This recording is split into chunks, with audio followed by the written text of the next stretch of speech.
it's Chatty Abby. I'm here today with Jeremy. We're talking Miraculous Season 4, Part 1, and it is on Disney Plus now. Yep. So we thought it was over, and then we learned that it was on a different platform. If you don't know that, you should go watch it.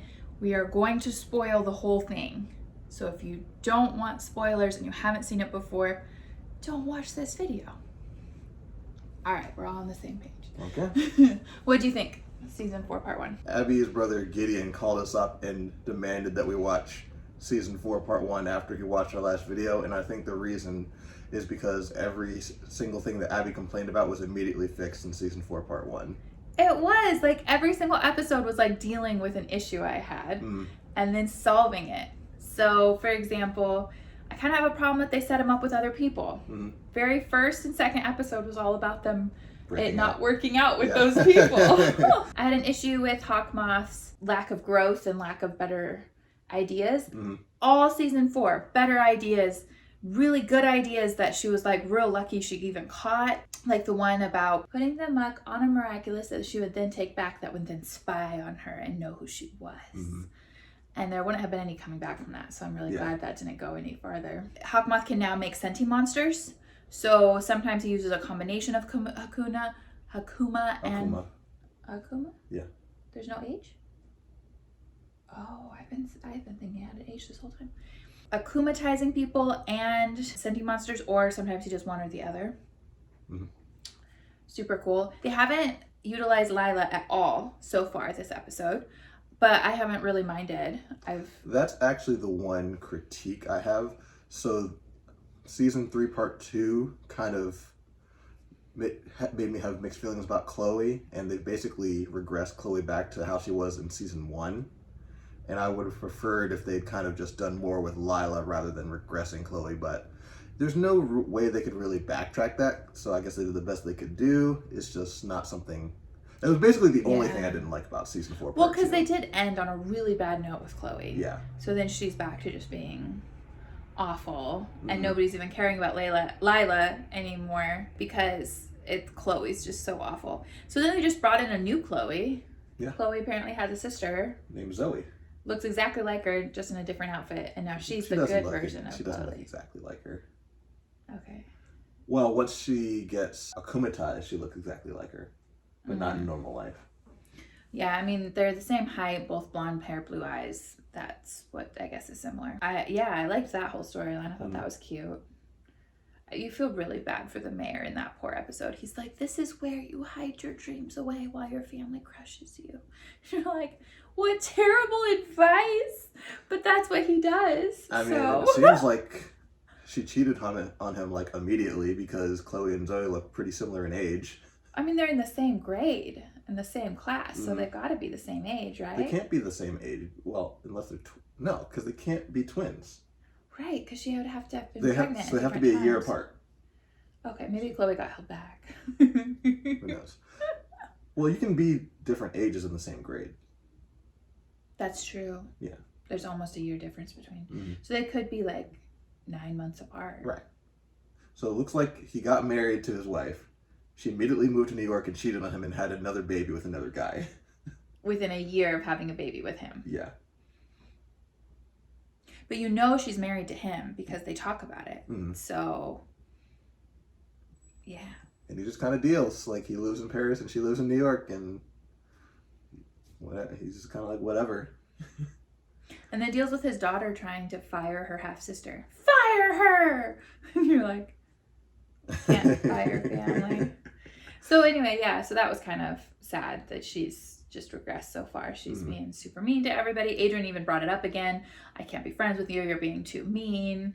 And this time it didn't work. This time she was like, well, you're no longer Adrikins, which she immediately forgets and continues calling him Adrikins in the next few episodes. So that bugged me a little bit because I'm like, if you say that, then just switch to him being Adrian instead of Adrikins. Well, Chloe just lies, so it didn't really bother me.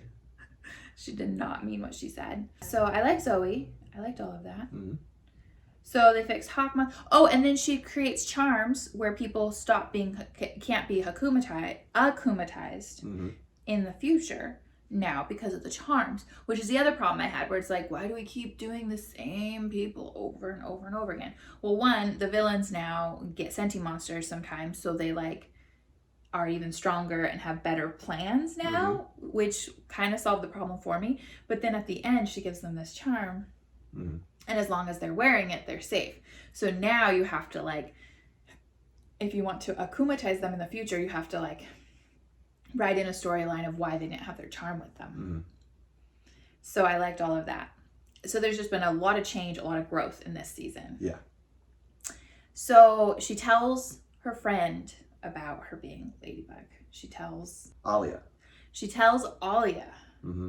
And I think that was really great because the first episode, her and Luca are breaking up, and because she's really upset because she's so overwhelmed. Because adding the miracle box, adding the miracle box on top of everything else she was doing is just too much, and she starts to lose it at that point because she was barely holding it together before that, and now she's got like all the little plushies, which is what they call them when anybody else sees them. She's got all of those, and she's got, you know, fashion designing, the book, all on top of everything else she's doing. School, babysitting, fashion designing. Well, you don't really see her babysitting much in that season. And then they did reference her dad coming up. Let's play video games. Dad, I'm doing homework. They assigned too much homework at that school. Which, as I said last season, is my favorite storyline. Her parents are so great. Let's be cool parents like that. I'm already grooming my son right now. Already plays video games. He's one. So I really liked that she has an ally now in that who knows. Yeah. And since she is the guardian, there's nobody really to tell her that she can't do that. Oh, another thing I really like. They bring in one of the guardians to badmouth Master Fu and tell him that he was never supposed to be a guardian and how bad he was at the job, which is... What did he call him? Lazy chicken legs or something like that? Whiny chicken legs. Whiny chicken legs, and said that he napped too much. Like every complaint I had about Master Fu, he came in and said, and I loved that. It was just like, yes! He breaks all the rules. He picked children to give these to. He gave the miraculous box to a miraculous holder. You're not supposed to do that. Yep. He's like starts naming these rules and how he's broken them and like all this stuff. He keeps his Kwame out of the box all the time. Because he wore a miraculous while he was the holder, and he's not supposed to do that. Just like all the things. There was something else. There was like 3 other things too, but I can't remember what they were. But we loved that episode. We were like, yes, through the whole thing. So, of course, then because Master Fu had set the whole thing up incorrectly and it was all wrong, he then wants to like start over, collect all the miraculouses, and then like redistribute them and like so that everything's like according to the plan and to the rules. And then that didn't quite seem right either, though. He seemed much more competent than Mr. Master Fu. But, I mean, one, he's been like out of existence for a long time, so he doesn't know modern anything. Yeah. So one, I don't think he should be coming and changing everything when he's never seen a TV before. It's been working so far, maybe being there to give some guidance, but also like establishing yourself in society and life before coming in and being like, all of this is wrong, let's start over. And the end of that episode, she does get to keep everything the same. And that's, I felt like that was really good. Because sometimes shows do this where they come in and say all of this stuff is wrong and then they leave it the way it is. And it just doesn't seem right. Where you're like at the end, you're like, but why though? You should this shouldn't be happening. But Ladybug and Cat Noir are doing a really good job. Yeah. And he was so far out of it that it didn't make sense for him to take over. But him coming in and complaining did make sense. Like the whole episode made a lot of sense. I really loved how it was written. I loved how it ended. I love that he was so angry about the rules not being followed correctly that he ends up causing a whole issue that he can't manage, and then they have to save him, and then they're like, and now you want to be in charge of us when we just had to save you. Which, like, they had to save Master Fu all the time. They never had that problem. But this is a new guy coming in trying to tell them what to do, and they're not okay with that. And like, here, give me your miraculouses right now. Like, no. I thought all of that was super cool. Luca now knows his secret identities. That's the next thing I wanted to talk about too. Yeah, because he's the second chance guy. So, I was realizing after the whole thing was over what all this implies. What does it imply? Well, he was dating Marinette at the beginning of the show, and they broke up because she had a secret she couldn't tell him. Mm-hmm. And when he got akumatized because of that, he went around asking everybody, "What's Marinette's secret?"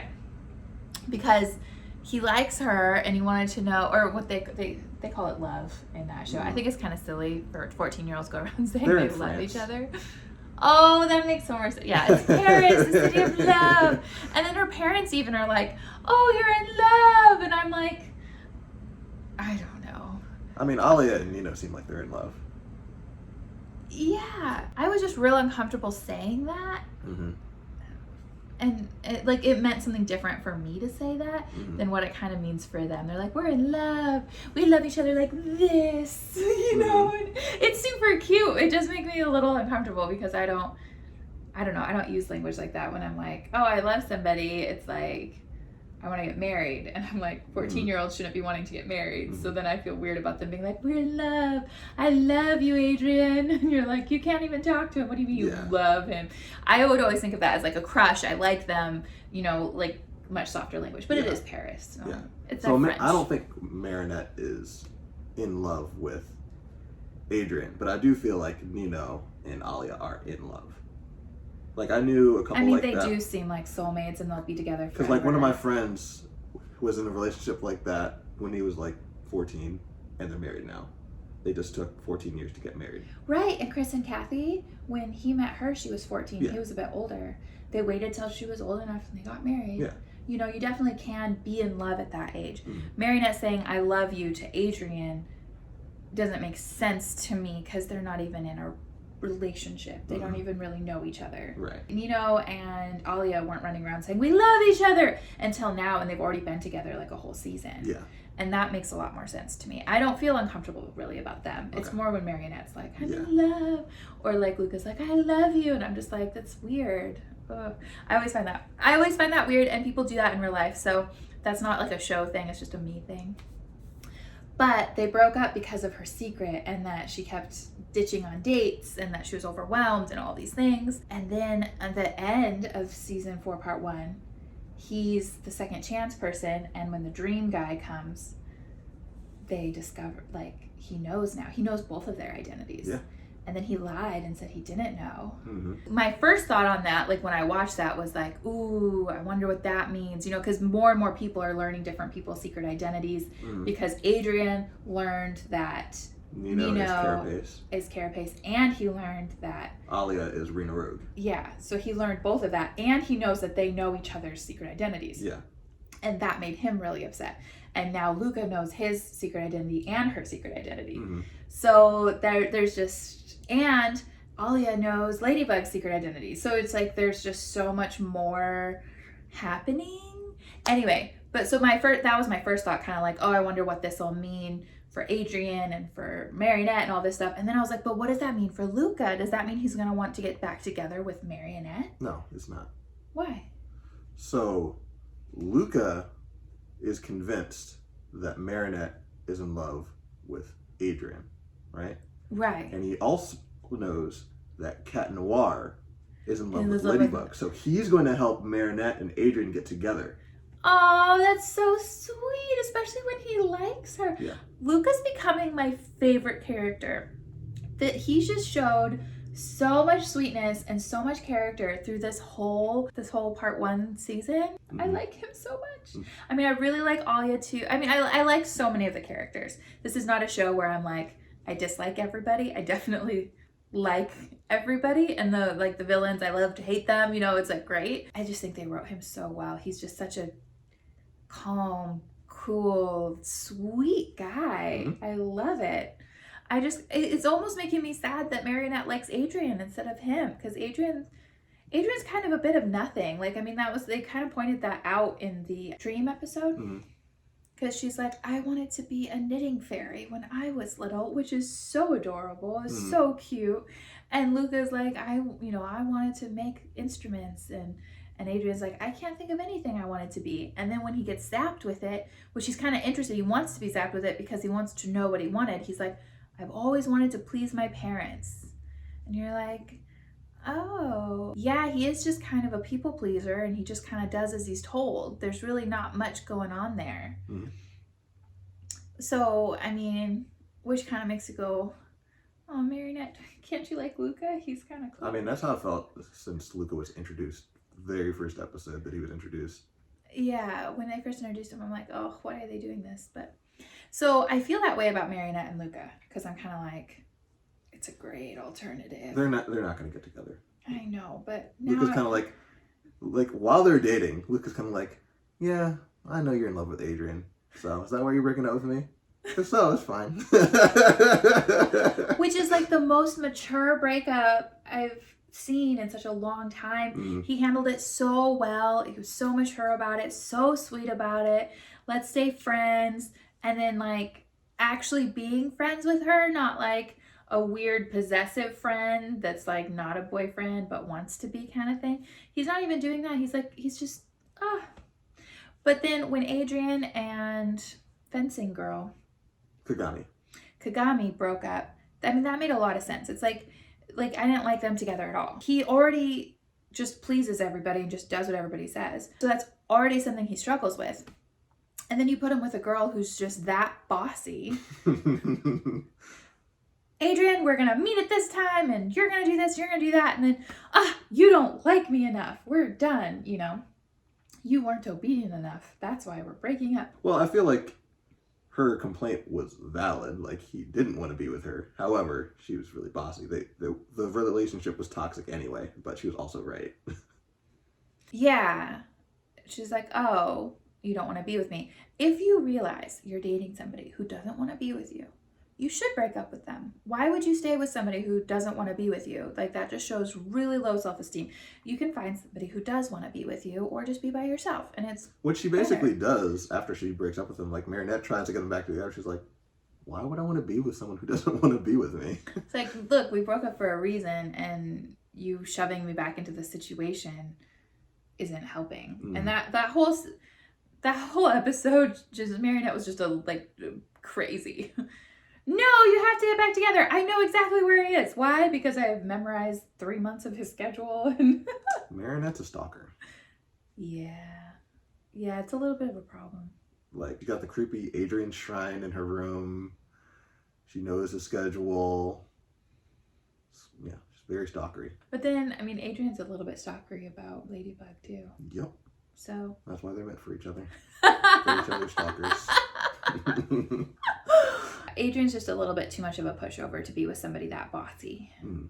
She would need somebody with a little bit more of their own opinions to like be able to be in a healthy relationship with her. Because I don't think Tagami can't be in a healthy relationship. I think she can. I think it'll be difficult for her because she only has a relationship with her mother, and her mother and hers relationship is really toxic. So her and Adrian do match in that way. They both have very toxic relationships with their parents in a very high stress demanding way. So that's really similar. So it makes sense why they would like try dating. But yeah, Tagami kind of takes after her mom and is going to have to be kind of tempered in if she's going to have a healthy relationship, into allowing other people space to like have their own feelings and thoughts and things like that, which she does do with Adrian. Like, she's like, oh, this is what it looks like your thoughts and feelings are. That doesn't work for me. Okay, we're gonna break up. And then he doesn't seem to mind too much that they broke up. No, not at all. She doesn't actually seem to mind too much. So I think they dated and realized, we don't really like each other. Yep. So that was kind of cool. So you don't really have any feelings about them breaking up. Just kind of like, oh, whew, that's over. Okay. I don't think it was a bad thing. I think it was probably a really good thing for them to explore. Mm-hmm. It was really good. So it's like, I definitely feel different about Luca, where I'm just kind of like, but why can't you like Luca? He's amazing. So you think Luca's going to help them get together just because he's just super sweet like that? Yeah. Aww. My brother then also informed us that there is a theory on the internet that Adrian is a scenting monster instead of an actual human. Mm-hmm. So watching it, I did think I found a way to be like, no, he can't be a scenting monster. But then I was like, well, maybe he could. It kind of does make sense. Mm-hmm. if he is a senti monster, she could just date Luca. Well, they established in the episode where they make a ladybug senti monster that they feel like senti monsters are people too. So Adrian being a senti monster would not deter her in the least. She would just...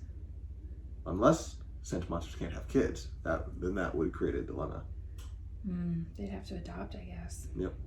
When you see senti monsters throughout the season, because there's a bunch of them now, that the butterfly is... Peacock. Right, I always think it's a butterfly. Now that the peacock is fixed. The butterfly is Gabriel's Miraculous. Oh, he has the butterfly and the peacock. Yes. Also, on that note, I kind of hate how his new outfit looks. It looked so cool on Mayura. She looks so cool as a peacock. Then you combine those two and you have him as the butterfly peacock mix, and it just looks silly. And Mayura is really sick, and that was really sad. She's every time you see her, she's in bed. Well, her real name is Natalie. Mayura is what she is when she's a Oh, that's her supervillain name? Yeah. Natalie's really sick. And of course, he starts using the peacock regularly once it's not broken, so he won't get sick. It's a little bit selfish there. I'm thinking it could work if his mom couldn't have kids or something and really, really wanted a kid, and then made herself a kid with the broken peacock, and then fell into a coma or died or whatever it is she is now, because they don't really quite say, from the effort of doing that with a broken Miraculous. That would make a lot of sense. And then whenever you see senti monsters throughout the season, you see them being completely controlled. You see somebody else saying their words for them. So I was like, maybe, how could Adrian be a senti monster when nobody's speaking for him? He speaks for himself, makes his own decisions. Well, senti monsters don't have to only listen to what other people say. So don't they have to listen to their controller? But it's but if his mom is gone, she's the one who created him. He doesn't have a controller. So they can make their own decisions, but they can also be controlled if the controller decides to. And the controller can also just snap them out of existence too. So if and that's the reason why. So I don't think they have mind control over the senti monster. It's just that if you don't do what I say, you're dead. Oh. Because the ladybug senti monster makes her own decisions. So they make it really clear that the senti monsters are different than Rouge's illusions. Yes. Because those, if you even touch them, they disappear. Right. They're not real at all. They are illusions. Senti monsters are living beings. Yeah, that just come and go in existence. Yeah. And she said that that's so evil to use that just because she really had feelings for her senti monster of herself. Yeah. And then watching her die was really sad. Yeah. So we feel like that could be a thing. Adrian could be one. It kind of makes a little bit of sense how his dad treats him, kind of like he's an object versus a human. But I mean, some people treat real kids that way. They're real human kids. Kagami is treated that way by her mom, and we don't think she's a senti monster. So, also the fact that Adrian looks exactly like his cousin. It's they probably used him as a template and then just created their own kid, and then are and he's going to speak Chinese and play piano and model and be perfect, and then he is. And then the fact that he has no memory of childhood dreams or anything. He was just born wanting to please his parents. Very suspicious. Very odd. Yeah. So I could totally see that being a thing. And you think they'll still be together even if he has a senti monster. That might end up being the dad's choice at the end, if he ever gets the Miraculouses. Because they said, if you get both, you can make a wish and anything can happen. Yeah. Right? I'm not sure why you need both. They don't really explain that, I don't think. Just because one is creation and one is destruction. It's like yin and yang. Yeah, and so when you have them together... But it seems like you would only need the creation one, but anyway. Well, you know how in Infinity War, if you get all 5 Infinity Stones, then you can make anything happen. Mm-hmm. It's just once you have some sort of completion, all 10 rings, or all 10 rings of the Mandarin, you can do anything. It's just kind of like a completion thing. Like once you have all the power, then you can do whatever you want. Is sort of the concept. Right. So he wants to do that to bring his wife back. Mm-hmm. But the reason that would be bad is because in order to do that, it would cost something, according to Master Fu, right? Sure. I don't remember. I wasn't paying that close attention. He says it like once. They don't really go too deep into it. But she's like, well, would that be so bad if, you could like, she's like, well, why don't we bring them together and, wish for Hawkmoth to go away? Why don't we bring them together, and wish for world peace, something good? And he's like, well, every time you create something, there's like a backlash, so it's best to never use the power because it costs something. Also, and he uses the example, like if you bring something to life, something else has to die. Mm-hmm. That also makes me think about something, sort of how all the Kwamis, whenever they use their powers, it causes some sort of negative effect. Right. So like when the Horse Miraculous teleports, it just teleports something random into space on the moon. Or like when... or they made the illusion and then the Eiffel Tower started dancing. Yep. Or when Plag uses his power to got rid of the dinosaurs. What about the dinosaurs, Plag? Oh, yeah. We don't talk about that. That was one time. One time all the animals went extinct. So... something horrible happened. Yeah, so that could be the thing is if he does ever get both, it's like, okay... yeah, you can bring your wife back, but you'll lose your son. Maybe it's just something like that. Oh, I was thinking it was going to be way bigger than that. Bring your wife back, but half of humanity's going to die or something. Not that snapped out of existence. Not that big, but basically so what my prediction is, at some point either Adrian and Marinette will decide to let Hawkmoth get his wish, or Hawkmoth will demand that he gets his wish, and he'll get his wish, and then something horrible will happen. It's going to be some season finale for some season. You don't think the horrible thing will be Adrian dying? Well, it has to be a problem they can solve. That way it'll be a season finale. Because Adrian dying is not something they can really solve. They can't really do anything about that. Well, they have a time miraculous. They can just go back in time. Stop it from happening. Yeah, that's a solid plot line. Because, I mean, they already have... or somebody, like the future girl, the roller skate girl, can come back and be like, hey, if you do that plan you just came up with, Adrian ends up dead, and then Marinette falls apart, and then catastrophe. So don't do that, Yeah, and that's a solid season finale. Then you know that would happen. Because they've established that, so that can happen now. Mm-hmm. Time travel. So the only thing I was kind of a little bit concerned because it was like, as soon as they find out who each other are, they get together. Mm-hmm. And then they kind of establish if they ever find out who each other are, then catastrophe, the world ends. Mm-hmm. Anyway, but maybe Luca will find a way to fix it. Luca will find a way. That'll be fine. We trust Luca. Because remember, the whole reason he got his Miraculous was... Marinette says, I'm going to give it to Adrian. And Adrian tries for like 6 months to find a plan that works, and then Luca gets it on the first try. He's like, no, you've died again. Yeah, because they need Cat Noir as well. Yeah. There's been a couple episodes where I was like, how can they not know each other's secret identities now? But once you start adding in Rena Rouge's, but she changed her name after she became a secret Rena Rouge. I forgot what her new name is. But you add Rena Rouge in, and now I'm like, how could anybody guess it was Marionette? Because now you have Ladybug and Marionette seen at the same time multiple times now.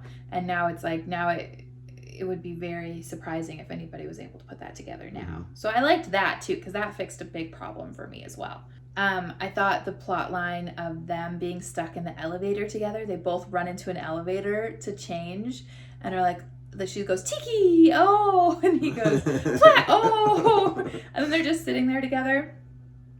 And he's like, it's okay, Ladybug will come save us. And she's like, oh, or Cat Noir. And they're just kind of sitting there. And then that's when Rena Rouge actually gets to keep her Miraculous all the time. And I really liked that a lot because they had to do a really complicated plan in order to make it all work. Which is one of the other things you were complaining about. Yeah, I was like, it's definitely time that... what's her friend's name? Alia. It's definitely time that Alia gets to keep her Miraculous. Like, it's getting to that point where it doesn't make sense to find her every single time. And she's shown herself super trustworthy. She also already knows, there's all these things. The only thing is that she can't keep a secret from Nino, and now we've learned that Nino can't keep a secret. Not at all. As soon as he gets upset, he just starts telling everybody everything. Not everybody, but he told Adrian. Not a great plan.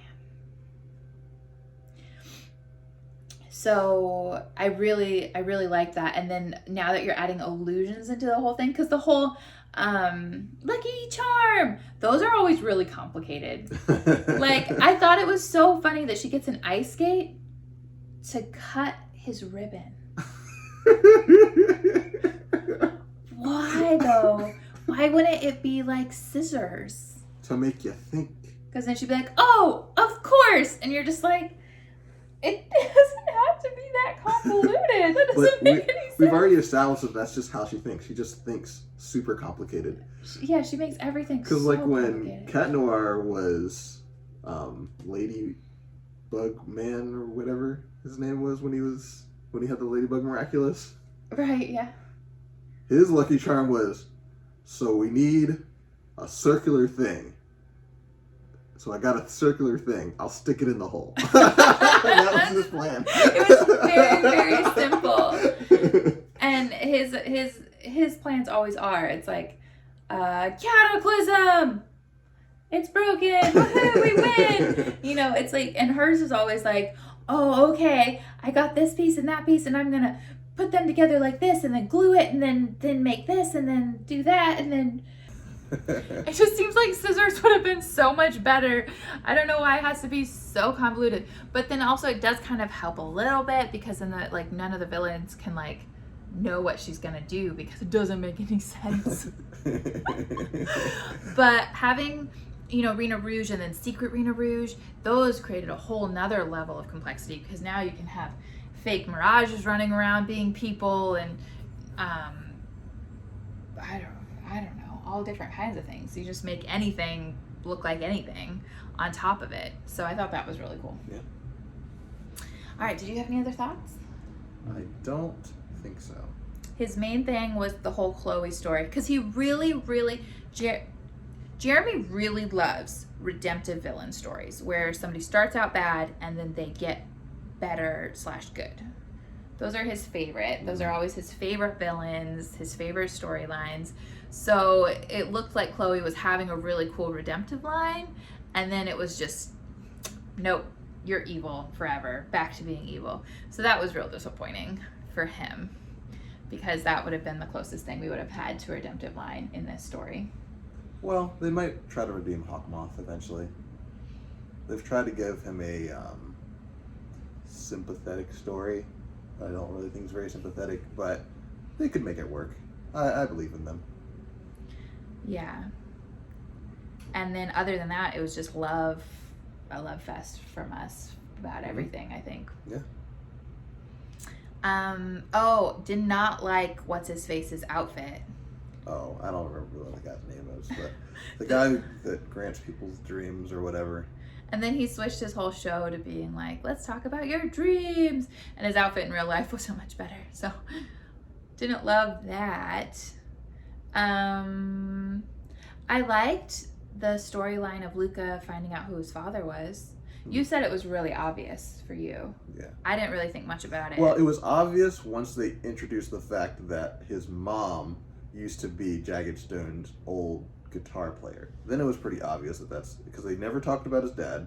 And then you find out that his mom is really mad at Jagged Stone because she used to be his guitarist. So I was like, yeah, that's probably how she had her kids. So you thought about it back then. Yeah. Because see, I thought it once he was like, my mom will never tell me who my dad is.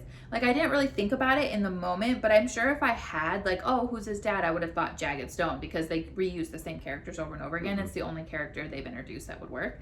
But it's funny you thought about it way before they even mentioned who's his dad. You know, nobody knows.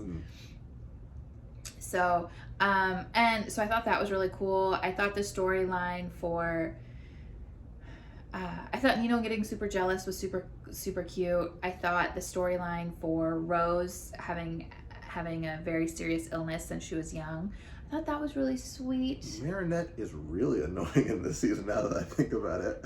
Like, she's like, okay, I've kept my best friend's secret for years. Just please don't act differently.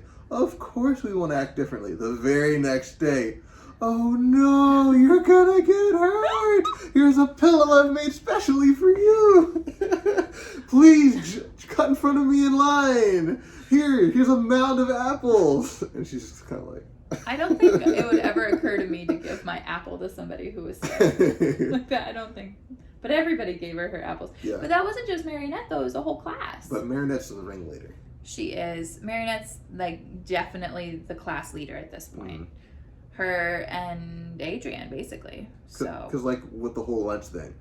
Oh, you guys cut in front of me at lunch. And then Kim says, oh, yeah, all of us got to get out of the way. Back up. And then, like, they let Rose through. And Rose was so sweet about it.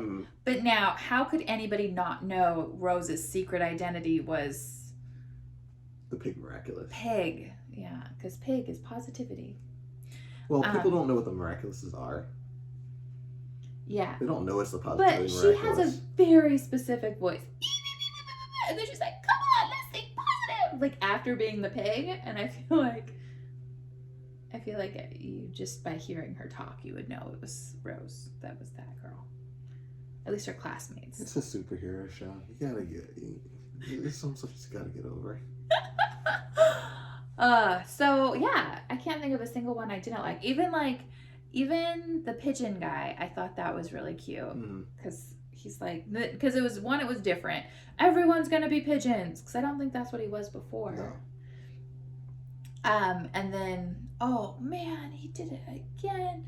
And like, this is the 73rd time I've ever been.